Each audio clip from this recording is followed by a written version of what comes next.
आज आपकी सामाजिक समरसता रैली रही है और रैली बहुत ही सफल रही है और भाजपा के आपके सहयोग से किस तरह से देखते हैं एनडीए का क्या है? देखिए, आज के कार्यक्रम का उद्देश्य ये था कि एक बड़ी चर्चा लोग आजमगढ़ में करते रहते हैं कि ये समाजवादी पार्टी का गढ़ है। तो हम लोगों ने जब यहाँ आजमगढ़ में प्रवेश किया तो यहाँ के लोगों में समाजवादी पार्टी के जो नेता हैं उनकी गुंडई से हर तबका परेशान था। तो उस गुंडई को खत्म करने के लिए हम लोगों ने कहा कि सब लोग इकट्ठा हो जाओ और हम लोग उसके मदद करते हैं। तो बड़े पैमाने पर हम लोगों ने यहाँ मदद करना शुरू किया, चाहे माननीय दयाशंकर जी परिवहन मंत्री जी हों, चाहे हम हों, सभी लोगों ने फोन करके अधिकारियों को उनके कामों के लिए मदद किया। मदद का रिजल्ट ये रहा कि आने वाले दिनों में जब हम लोगों ने प्रयास शुरू किया तो लोगों का ये विश्वास जगा और खास तौर से प्रबुद्ध वर्ग ने मजबूती से साथ दिया कि भाई हम सब लोग जो दिशा विहीन लोग हैं उनको एक दिशा में लाने का प्रयास किया जाए। और 2027 का ये चुनावी शंखनाद है। ये यहाँ लोग कहते हैं तो ये 10 की सीट जीते थे तो उसमें ओम प्रकाश राजभर जितवाए थे, ये आप लोग जानते हैं। तो 10 अगर जितवाने की कुव्वत है तो हरवाने की भी कुव्वत है और 10 एनडीए गठबंधन जीतेगा। तो इस रैली से आप क्या संदेश देना चाहते हैं बाकी अन्य दलों को? देखिए, अन्य दलों को हम क्या हम अपने लोगों को समझा रहे हैं। जो यहाँ विकास का काम रुका हुआ था, जब से हम लोग यहाँ आए हैं तो आपके यहीं अहिरौला कप्तानगंज की सड़क का अगर आप उदाहरण ले लीजिए तो 15 साल से लोग एक ही बात कहते थे कि नहीं बन रही है, नहीं बन रही है। और जब इस बात को हम लोगों ने सूबे के मुख्यमंत्री योगी आदित्यनाथ जी से बात की, इसमें माननीय मंत्री जी ने प्रयास किया, हम सब लोगों ने प्रयास किया, तो 58 करोड़ रुपया सैंक्शन हुआ 21 किलोमीटर अहिरौला कप्तानगंज सड़क। ये कल बांड बन जाएगा, इसी महीने काम यहाँ चालू हो जाएगा। एक सड़क थी सिकंदरपुर नदियाओं की जो लंबे समय से वो भी नहीं बनी थी, तो उसका भी पैसा सैंक्शन हो गया, वो उसका काम चालू हो गया है। तो वो अब जैसे मंत्री जी ने बताया कि सरकार रही समाजवादी पार्टी की तो यहाँ यूनिवर्सिटी की मांग होती थी, नहीं कर पाए और एनडीए गठबंधन की सरकार ने यूनिवर्सिटी खोल दिया। तो हम लोग विकास चाहते हैं, जनता विकास चाहती है, तो जनता को भ्रम में डाल करके समाजवादी पार्टी के लोग, अब जैसे 1993 में पिछड़ों को आरक्षण लागू हुआ, पिछड़ों के आरक्षण का लाभ अकेले समाजवादी पार्टी के लोग लिए। अब जो नाई था, गोंड था, पाल, प्रजापति था, कश्यप था, लोहार था, राजभर था, चौहान था, निषाद बिंद के वट मल्ला था, जुल्हा दुनिया अंसारी, ये नहीं पाया। जब ये बात उनको समझाया गया कि आपने 4 बार बनाया तो 4 बार में पूरे आजमगढ़ में बताओ कि किसी थाने पर आपको कुछ हिस्सेदारी मिली? कहीं नहीं। हमको किसको मिली? कहीं समाजवादी पार्टी के लोग ले लिए। तो हमने कहा कि आप अगर चाहते हो तो 1993 से मिल रहा है, 32 साल से आपका हक लूटा जा रहा है और आप उन्हीं का साथ दे रहे हो जो तेरा हक लूट रहा है। आप उनका साथ छोड़ो।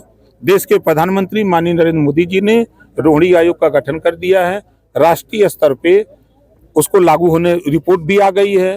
पूर्व राष्ट्रपति रामनाथ कोविंद जी के नेतृत्व में 5 सदस्यीय टीम बनी, समीक्षा भी हो गई है।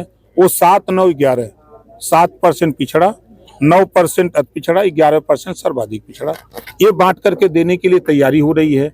कल तक यही सपा कांग्रेस के लोग कहते थे बसपा के कि जनगणना का मोदी जी के राज में नहीं होगा, लेकिन मैं बार बार कहता था कि जनगणना मोदी जी कराएंगे, एक दिन नहीं एक दिन जरूर होगा। अच्छा, जनगणना की सर बात कर रहे हैं, क्या लोग क्या अफवाह उड़ रही है कि सच्चाई है कि पंचायत चुनाव जनगणना की वजह से टलेंगे क्या? ऐसा कुछ नहीं है।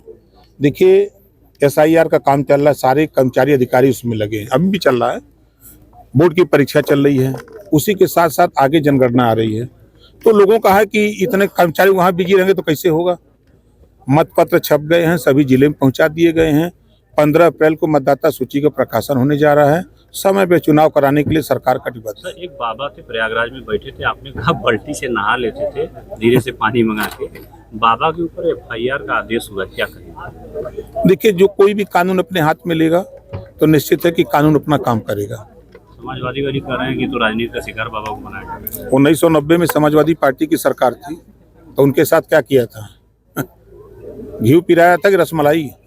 अच्छा सर, 2027 की चुनाव की बात कर रहे हैं, क्या लगता है आजमगढ़ का मुसलमान आपका साथ देगा? देखिए, यहाँ 2.5 लाख वोट गोंड का है, 2.5 लाख वोट प्रजापति है और 2.5 लाख वोट विश्वकर्मा है और 4 लाख वोट राजभर है और 4 लाख वोट निषाद है, 3.5 लाख पटेल का वोट है।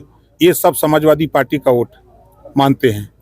मुसलमान को छोड़ दीजिए, अभी सामान्य वर्ग को वोट को छोड़ दीजिए, यहाँ छोटे छोटे वोट धोबी है, धरिकार है, पासी है, खटीक है, ये वोट छोड़ दीजिए। सारा वोट खाली समाजवादी पार्टी कहती थी कि यहाँ ये गढ़ है, यादव है, यहाँ यादव रहते हैं। आप बताइए कोई गांव हमको बताइए कि जहाँ खाली यादव रहता हो। ये लोग झूठ बोल करके, ये जैसे होता है ना, ये देश आजमगढ़ के लोगों को ये पढ़ाते थे पाठ 16 दूनी 8, अब हम लोग पढ़ा रहे हैं पाठ 16 दूनी 32। यहाँ हम सब लोग हैं तो सबको बराबर हिस्सा मिलना चाहिए, किसी के साथ जुर्म नहीं होना चाहिए, सबको सबके साथ न्याय होना चाहिए जो संविधान इजाजत देता है। ओम प्रकाश जी, गलगोटिया वाले कुकुरा का क्या होगा?